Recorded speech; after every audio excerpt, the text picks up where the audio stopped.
نحمدہ ونصلی علی رسولہ الکریم بسم اللہ الرحمن الرحیم۔ حضرات گرامی قدر، سورہ الاحزاب کے حوالے سے گزشتہ دروس کے اندر میں نے اپنی چند گزارشات کو رکھا تھا۔ سورہ احزاب سے قبل سورہ الف لام میم سجدہ ہے، جس میں اللہ تبارک و تعالیٰ نے اس بات کا ذکر کیا ہے کہ قرآن مجید کو اللہ تبارک و تعالیٰ نے نازل کیا جو کہ پروردگار عالم ہیں۔ لوگ یہ سمجھتے ہیں شاید معاذ اللہ اس میں جھوٹ والی کوئی بات ہے، لیکن حقیقی بات یہ ہے یہ اللہ تبارک و تعالیٰ کی طرف سے نازل ہونے والا حق اور سچا کلام ہے۔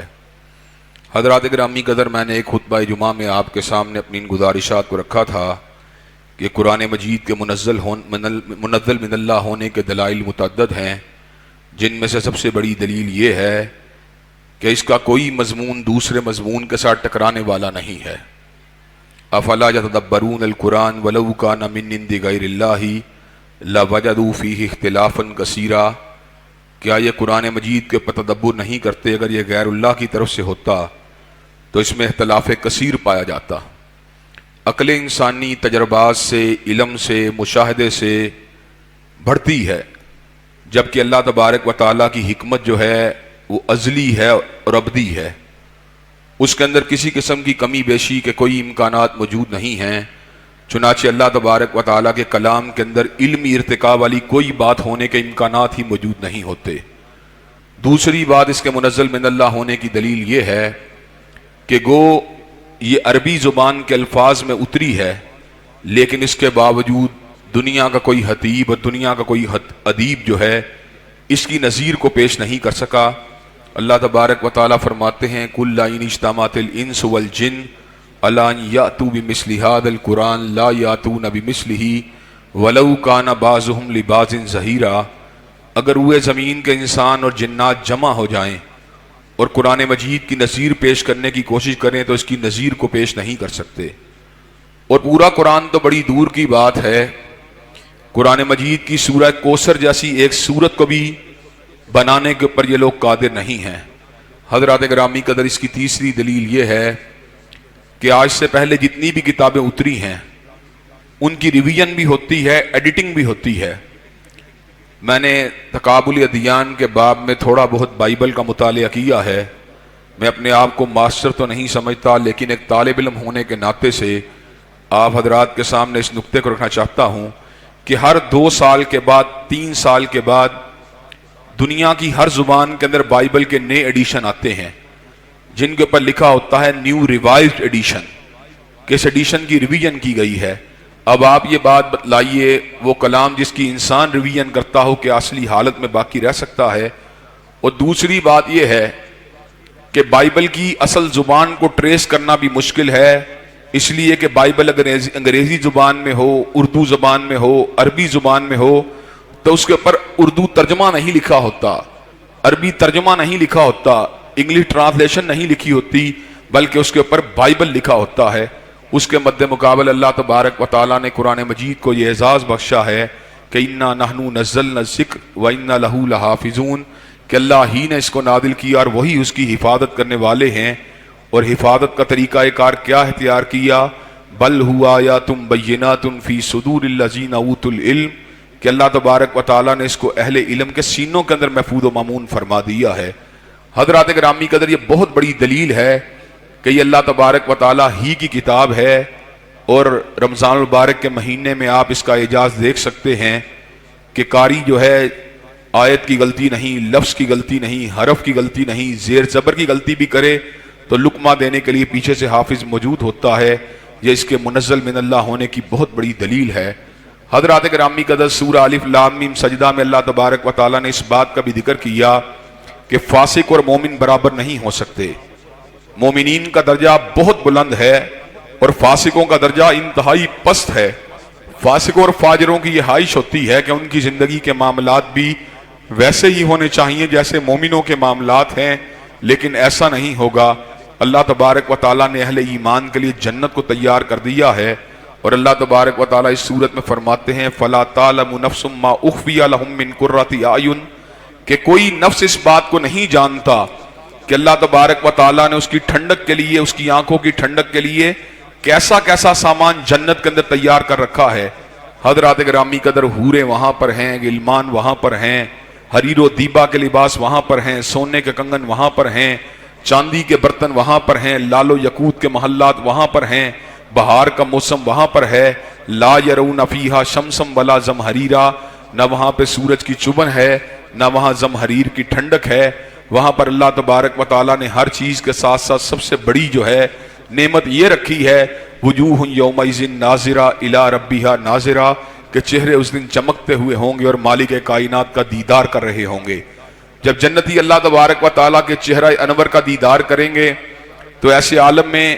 ضمنی بات میں آپ کو بتلا دینا چاہتا ہوں، حدیث پاک کے اندر اس بات کا ذکر آیا ہے کہ اللہ تبارک و تعالیٰ نے اپنے چہرہ پر نور کے سامنے آگ یا نور کا پردہ جو ہے اس کو کر رکھا ہے۔ اگر اللہ تبارک و تعالیٰ اس پردے کو ہٹا دیں تو اللہ تبارک و تعالیٰ کی ساری مخلوق جل کے راکھ ہو جائے۔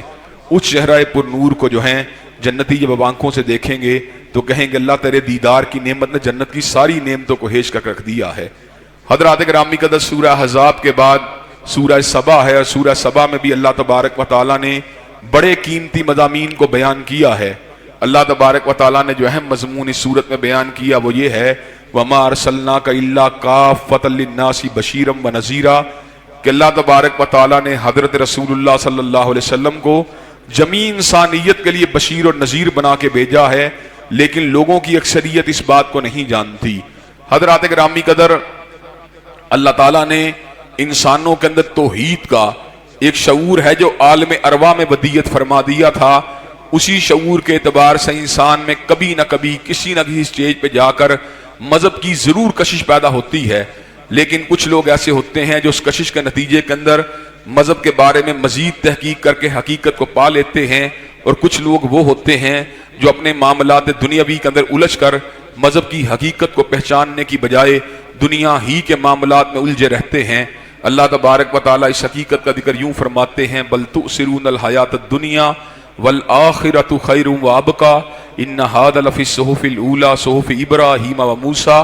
کہ بے شک تمہاری نگاہ تو بلکہ تمہاری نگاہ تو دنیا کی زندگانی پہ ہوتی ہے، حالانکہ آخرت کی زندگی بہتر بھی ہے اور باقی رہنے والی بھی ہے۔ حضرات گرامی قدر، اور چنانچہ ہم اس بات کو دیکھتے ہیں کہ پیدائشی مسلمان جو ہے تو اللہ تعالیٰ کی نعمت سے پیدائشی مسلمان ہی ہے، لیکن پیدائشی ہندو بھی پیدائشی ہندو ہوتا ہے، پیدائشی عیسائی بھی پیدائشی عیسائی ہوتا ہے، پیدائشی یہودی بھی پیدائشی یہودی ہوتا ہے، لیکن انہی یہود میں سے، انہی ہنود میں سے اور انہی نصارہ میں سے ایسے لوگ بھی پیدا ہو جاتے ہیں جن کو زندگی میں کوئی نہ کوئی حادثہ ان کے دل کو اس انداز میں دین کی طرف مائل کرتا ہے کہ اس کے نتیجے کے اندر اللہ تبارک و تعالیٰ سلیم التبع لوگوں کو دین اسلام کا راستہ دکھلا دیتے ہیں، اور وہ لوگ اس حقیقت کو پانے میں کامیاب ہو جاتے ہیں کہ اللہ وحدہ لا شریک لہ ہے، اور حضرت محمد کریم صلی اللہ علیہ وسلم اس کی طرف سے بھیجے ہوئے اللہ تعالیٰ کے آخری رسول ہیں۔ حضرات گرامی قدر، حضرت رسول اللہ صلی اللہ علیہ وسلم کو اللہ تبارک و تعالیٰ نے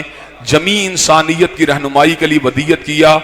گو لوگوں کی اکثریت اس حقیقت کو نہیں پہچانتی، لیکن حق حق ہوتا ہے، لوگ اس کو پہچانے وہ تب بھی حق ہے، لوگ اس کو نہ پہچانے وہ تب بھی حق ہے۔ اسی حقیقت کا ذکر اللہ تبارک و تعالیٰ نے اس پارے کے آخر میں جا کے یوں فرمایا، قل انما اعظکم بواحدہ ان تقوموا للہ مثنی و فرادا۔ حبیب علیہ السلام آپ فرما دیجئے میں آپ کو ایک ہی بات کی نصیحت کرتا ہوں، اور وہ نصیحت کیا ہے؟ اللہ کے لیے کھڑے ہو جاؤ، چاہے تم صرف 2 لوگ ہو، اور اگر دوسرا نہیں بھی ملتا تو اکیلے ہی اللہ کے لیے کھڑے ہو جاؤ۔ اس کا مطلب یہ ہے حق کی پیروی کے لیے، یہ کوئی حق کے حق ہونے کے لیے کوئی دلیل نہیں ہے کہ 50,000 لوگ اس کو قبول کرتے ہیں یا 5 لاکھ لوگ اس کو قبول کرتے ہیں یا 5 کروڑ لوگ اس کو قبول کرتے ہیں۔ اگر 50 کروڑ لوگ حق پہ ہیں تو حق کے اوپر ہی ہیں، اور اگر صرف 5 لوگ بھی حق پہ ہیں تو حق کے اوپر ہی ہیں۔ اللہ تبارک و تعالیٰ نے قرآن مجید میں اصحاب کہف کا ذکر کیا، جو چند نوجوان تھے، پوری بستی باطل راستے پہ تھی، صرف چند نوجوان جو تھے حق پرست تھے۔ اسی طرح اللہ تبارک و تعالیٰ نے حضرت ابراہیم علیہ السلام کے بارے میں اس امر کا اعلان فرما دیا، ان ابراہیم کان امۃ قانتا للہ، کہ حضرت ابراہیم علیہ السلام وہ ایک تھے اپنی دعوت کے اعتبار سے، لیکن اکیلے ہی امت کے برابر تھے۔ حضرات گرامی قدر، چنانچہ یہ ساری کی ساری باتیں اس بات کو ثابت کرتی ہیں، حق کے حوالے سے یا اس کو پہچاننے کے حوالے سے کبھی بھی اس دلیل کو قبول نہیں کرنا چاہیے کہ فلاں گروہ جو ہے تعداد میں بڑا ہے، فلاں گروہ تعداد میں چھوٹا ہے۔ حضرات گرامی قدر، حق جو ہے اس وقت کتاب و سنت کا نام ہے۔ جو بندہ کتاب و سنت کے اوپر ہے وہ حق کے اوپر ہے۔ اگر پوری بستی میں اکیلا ہے پھر بھی حق پہ ہے، اور پوری بستی اگر کتاب و سنت کو ماننے والوں کی ہے تو پھر بھی وہ حق ہے۔ چنانچہ قلت و کثرت کی بنیاد کے اوپر حق کا تجزیہ کرنا یہ انسان کی کوتا بینی ہے۔ حق کا تجزیہ اگر کرنا چاہیے تو کتاب و سنت کی بنیاد پہ کرنا چاہیے۔ حضرات گرامی قدر، اس کے آگے سورہ فاطر ہے، اور سورہ فاطر میں اللہ تبارک و تعالیٰ نے علم دین کی اہمیت کو اجاگر کرتے ہوئے اس بات کا اعلان فرما دیا، انما یخشی اللہ من عبادہ العلماء، اللہ تبارک و تعالیٰ سے ڈرنے والے اس کے عالم بندے ہوتے ہیں۔ حضرات گرامی قدر، جتنا انسان علم میں ترقی کرتا ہے اور علم کا مقصد دنیا داری نہ ہو، علم کا مقصد جو ہے وہ اللہ تبارک و تعالیٰ کی معرفت ہو، علم کا مقصد اللہ تبارک و تعالیٰ کے احکامات کے بارے میں صحیح و درست معلومات کو حاصل کرنا ہو، علم کا مقصد کتاب و سنت کی معرفت اور ان کی گہرائیوں میں اترنا ہو، اور علم کا مقصد لوگوں تک صحیح بات کو پہنچانا ہو، تو اللہ تبارک و تعالیٰ کے فضل و کرم سے جوں جوں انسان اللہ تعالیٰ کی ذات پہ غور کرتا ہے، کائنات کے حقائق پہ غور کرتا ہے، تو اس کے دل کے اندر اللہ تبارک و تعالیٰ کی حشیت کا احساس بڑھتا ہی چلا جاتا ہے۔ اللہ تبارک و تعالیٰ نے ایسے لوگوں کے بارے میں سورہ آل عمران میں اس بات کا ذکر کیا، ان فی خلق السماوات والارض واختلاف اللیل والنہار لآیات لأولی الالباب، بے شک زمین و آسمان کی تخلیق میں اور رات اور دن کے آنے جانے میں نشانیاں ہیں عقل والوں کے لیے، الذین یذکرون اللہ قیاما وقعودا وعلی جنوبہم، جو اللہ تعالیٰ کو یاد کرتے ہیں اٹھتے ہوئے بھی، بیٹھتے ہوئے بھی، اور اپنے پہلوؤں کے اوپر بھی، اور وہ کیا کہتے ہیں، ربنا ما خلقت ھذا باطلا، اللہ تو نے جو کچھ بھی بنایا ہے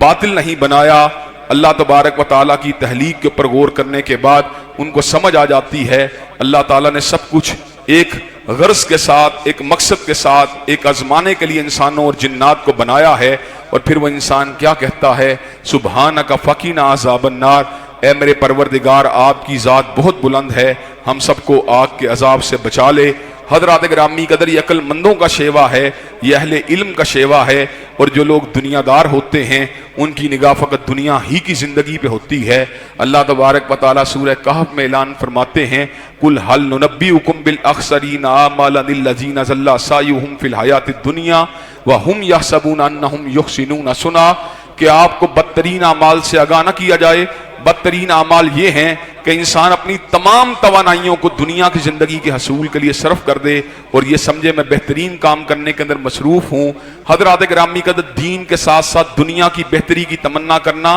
بہترین سوچ ہے۔ چنانچہ بہترین اور جامع دعا جو رکن یمانی اور حجر اسود کے درمیان بھی پڑھی جاتی ہے وہ یہ ہے، ربنا آتنا فی الدنیا حسنۃ وفی الآخرۃ حسنۃ وقنا عذاب النار۔ لیکن حضرات گرامی قدر، اس دعا کے اندر دنیا کے ساتھ ساتھ آخرت کو جوڑا گیا ہے۔ اگر دنیا کے ساتھ ساتھ صرف دنیا ہی کی بات کی جائے اور آخرت کو نظر انداز کر دیا جائے تو انسان ناکام ہی ناکام ہے، نامراد ہی نامراد ہے۔ چنانچہ حضرت رسول اللہ صلی اللہ علیہ وسلم کی حدیث مبارکہ کو میں پہلے بھی آپ کے سامنے رکھ چکا ہوں کہ میری اور آپ کی ماں حضرت امی عائشہ نے حضرت رسول اللہ صلی اللہ علیہ وسلم سے استفسار کیا کہ عبداللہ ابن جدعان جنت میں جائے گا؟ عبداللہ ابن جدعان جو بہت بڑا مہمان نواز انسان تھا، جو بہت بڑا غریبوں کا حامی تھا، جو بہت بڑے مسافروں کے کام آنے والا تھا، جس کا لنگر ہر وقت چلنے والا تھا، تو حضرت عائشہ کے ذہن میں خیال آیا اتنے اچھے اخلاق والا انسان تو لازماً جنت میں جائے گا۔ تو حضرت رسول اللہ صلی اللہ علیہ وسلم نے جواب دیا،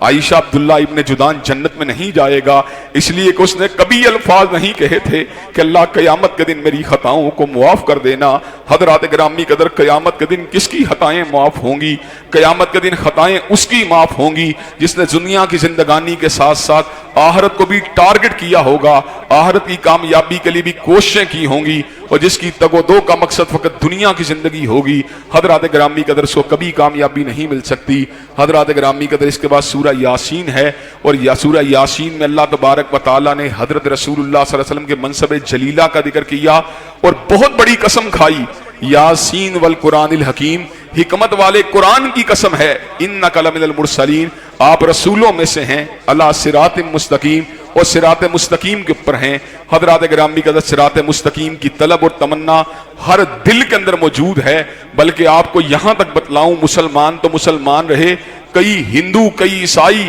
اور کئی یہودی بھی صراط مستقیم کے طلبگار ہو سکتے ہیں، لیکن صراط مستقیم کس کو حاصل ہوگا؟ صراط مستقیم اس کو حاصل ہوگا جس کو اللہ تبارک و تعالی سیدھا راستہ دکھلا دیں گے۔ من یہدہ اللہ فلا مضل لہ ومن یضللہ فلا ہادی لہ، جس کو اللہ تعالی ہدایت دے دے اسے کوئی گمراہ نہیں کر سکتا، اور جس کے لیے اس کی طرف سے ہدایت کا دروازہ بند ہو جائے اس کو کہیں سے ہدایت نہیں مل سکتی۔ حضرات گرامی قدر، ہر بندہ جو نماز کو ادا کرتا ہے، جو مسلمان ہے، اپنی پانچوں نمازوں کی ہر رکعت کے اندر اور ساتھ ساتھ سنتوں کی ہر رکعت کے اندر، اور اس کے ساتھ ساتھ تہجد اور اشراق پڑھنے والا بھی تہجد اور اشراق کی ہر رکعت کے اندر یہ دعا مانگتا ہے، اہدنا الصراط المستقیم، اللہ سیدھا راستہ دکھلا دے۔ اللہ تعالیٰ نے صرف دعا نہیں بتلائی بلکہ جواب بھی دے دیا، یاسین والقرآن الحکیم انک لمن المرسلین، حکمت والے قرآن کی قسم ہے، محمد علیہ السلام آپ رسولوں میں سے ہیں اور آپ ہی کا راستہ سیدھا راستہ ہے۔ وَإِنَّكَ لَتَدْعُوهُمْ إِلَىٰ صِرَاطٍ مُسْتَقِيمٍ، آپ نے جب بھی دعوت دی ہے صراط مستقیم کی دعوت دی ہے۔ وَإِنَّكَ لَتَهْدِي إِلَىٰ صِرَاطٍ مستقیم، اور آپ نے جب بھی رہنمائی کی ہے صراط مستقیم کی رہنمائی کی ہے۔ حضرات گرامی قدر، چنانچہ اب اگر ہم چاہتے ہیں ہمیں صراط مستقیم مل جائے تو وہ حضرت رسول اللہ صلی اللہ علیہ وسلم کا راستہ ہے، اور حضرت رسول اللہ صلی اللہ علیہ وسلم کی اتباع اور اطاعت کو یہ مقام بلند حاصل ہے کہ دنیا کے اندر ہر شخص کی بات ماننے والا اس ہی کی بات مانتا ہے۔ جس نے عالم کی بات کو ماننا اس نے عالم کی بات کو ماننا، جس نے مجتہد کی بات کو ماننا اس نے مجتہد کی بات کو ماننا، جس نے مجدد کی بات کو ماننا اس نے مجدد کی بات کو ماننا، جس نے محدث کی بات کو ماننا اس نے محدث کی بات کو ماننا۔ لیکن یہ اعزاز اگر حاصل ہوا، کملی والے کو حاصل ہوا کہ من یطع الرسول فقد اطاع اللہ، جس نے حضرت رسول اللہ کی بات کو ماننا اس نے آپ کی بات کو نہیں ماننا بلکہ اللہ کی بات کو ماننا ہے۔ حضرات گرامی قدر، گو ذات رسول ذات الہ سے جدا ہے، اللہ اللہ ہے، حضرت رسول اللہ عبد اللہ ہیں، اللہ اللہ ہے، حضرت رسول اللہ حبیب اللہ ہیں، اللہ اللہ ہے، حضرت رسول اللہ رسول اللہ ہیں، اللہ اللہ ہے، حضرت رسول اللہ نبی اللہ ہیں۔ لیکن اس کے باوجود جہاں بات کی بات آئے گی وہاں پر آپ کی بات اور اللہ تعالیٰ کی بات ایک ہے، اس لیے کہ آپ تو اپنی مرضی کے ساتھ بولتے ہی نہیں تھے۔ وما ينطق عن الهوى ان هو الا وحی یوحى، آپ جب بھی کلام کرتے تھے اللہ تعالیٰ کی مرضی کے تحت کلام کرتے تھے۔ حضرات گرامی قدر، اس صورت میں اللہ تبارک و تعالیٰ نے شہید یاسین کا بھی ذکر کیا، جس کو توحید کے دعوے کو، توحید کی دعوت کو قبول کرنے کی وجہ سے شہید کر دیا گیا۔ حضرات گرامی قدر، کئی مرتبہ ایسا ہوتا ہے کہ انسان کے اتنے اتنے اعمال ہوتے ہیں لیکن ظاہر داری کے پر مبنی ہوتے ہیں، ریاکاری کے پر مبنی ہوتے ہیں، وہ اعمال جو ہیں ضائع چلے جاتے ہیں، اور اس کے مد مقابل کسی بندے کے پرخلوص الفاظ دو چار ہی ہوتے ہیں لیکن اللہ تعالیٰ ان کو آسمان کی بلندیوں تک پروان چڑھا دیتا ہے۔ جیسے اللہ تبارک و تعالیٰ نے 13ویں پارے میں سورہ ابراہیم میں اس امر کا اعلان فرما دیا، ضرب اللہ مثلا کلمۃ طیبۃ کشجرۃ طیبۃ اصلها ثابت وفرعها فی السماء، اچھی بات کی مثال اس درخت کی مانند ہے، طیب درخت کی مانند ہے جس کو زمین کے اندر بویا گیا اور اس کی شاخیں جو ہیں وہ آسمان تک پھیلی ہوئی ہیں۔ حضرات گرامی قدر، درجنوں نہیں سینکڑوں تقریریں ہو جائیں لیکن اللہ تعالیٰ کی رضا کے لیے نہ ہوں، ان تقریروں کا کوئی فائدہ نہیں۔ اور ایک ہی تقریر دربار نمرود، دربار فرعون کے اندر اپنے ایمان کو چھپانے والا مومن ایک ہی تقریر کر دے تو اللہ تعالیٰ آدھے پارے کی صورت کو اس گمنام مومن کے نام کر دیں۔ اور حضرات گرامی قدر، شہید یاسین کے الفاظ کو قرآن مجید کی آیات کا حصہ بنا دیں۔ شہید یاسین نے الفاظ کہے تو کیا کہے، وَمَا لِيَ لَا أَعْبُدُ الَّذِي فَطَرَنِي وَإِلَيْهِ تُرْجَعُونَ، میں اس اللہ کی عبادت کیوں نہ کروں جس نے مجھے بنایا ہے اور جس کی طرف میں نے پلٹ کے جانا ہے۔ حضرات گرامی قدر، اللہ تبارک و تعالیٰ نے اس کی اس حق پرستی کی وجہ سے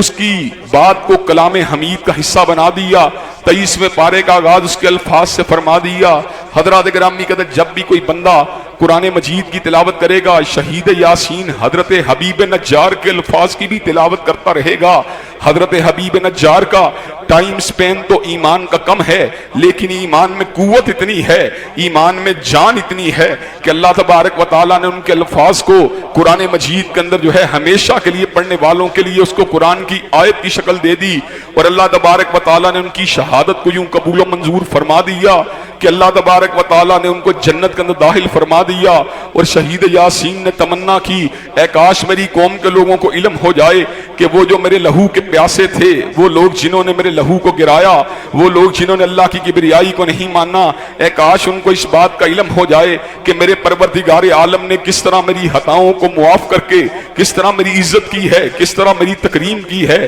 اور کس طرح جنت کے دروازوں کو میرے لیے کھول دیا ہے۔ حضرات گرامی قدر سورہ یاسین میں اللہ تبارک و تعالیٰ نے اس حقیقت کا بھی ذکر فرما دیا کہ اللہ تبارک و تعالیٰ نے حضرت رسول اللہ کو شعر و شاعری نہیں سکھائی، بلکہ ان کو اپنا ذکر جو ہے اور قرآن مبین ان کو عطا فرما دیا۔ اور اس صورت کے اندر اللہ تبارک و تعالیٰ نے کافروں کی اس بات کا بھی ذکر کیا کہ کافر یہ بات اعتراض کے ساتھ کہتے ہیں اپنی حلقت کو بھول کے کہ اللہ نے ان کو معمولی سے پانی کے قطرے سے پیدا فرما دیا، لیکن اپنی تخلیق کو بھول کے یہ بات کہتے ہیں من یحیی العظام وہی رمیم، ہماری ہڈیوں کو کون زندہ کرے گا جب ہماری ہڈیاں جو ہیں ریزہ ریزہ ہو جائیں گی، مٹی میں مل جائیں گی۔ اللہ تبارک و تعالیٰ فرماتے ہیں قل یحیی الذی انشأ اول مرۃ وہو بکل خلق علیم، ان ہڈیوں کو وہ پیدا کرے گا جس نے پہلی مرتبہ تمہیں بنایا اور اس کو ہر تخلیق کی حقیقت کا پوری طرح علم ہے۔ سورہ قیامہ کے الفاظ کئی مرتبہ آپ کے سامنے پیش کیے، ایحسب الانسان ان نجمع عظاما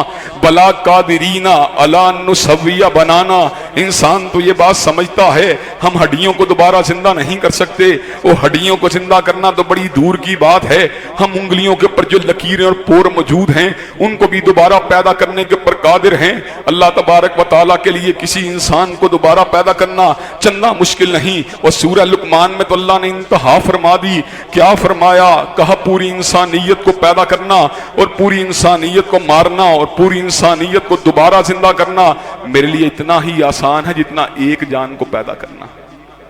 حضرات گرامی قدر، چنانچہ جو اللہ تعالیٰ اتنے بڑے خالق ہیں، اتنے بڑے قادر ہیں، ہمیں ہر لحظہ ہر لمحہ ان کی قدرت، ان کے علم، ان کے خبیر ہونے، ان کے سمیع و بصیر ہونے کا پاس ہمارے سامنے ہمارے دل میں رہنا چاہیے، اور ہمیں ہمہ وقت ان کے احکامات کو ماننے کے لیے اپنے آپ کو آمادہ و تیار رکھنا چاہیے۔ اللہ تبارک و تعالی ہمارے دل و دماغ کو پیغام الہی کو قبول کرنے کے لیے اور اپنے دل میں اتارنے کے لیے کھول دے۔ وآخر دعوانا الحمدللہ رب العالمین، الحمدللہ رب العالمین، الرحمن الرحیم، مالک یوم الدین، ایاک نعبد و ایاک نستعین، اہدنا الصراط المستقیم،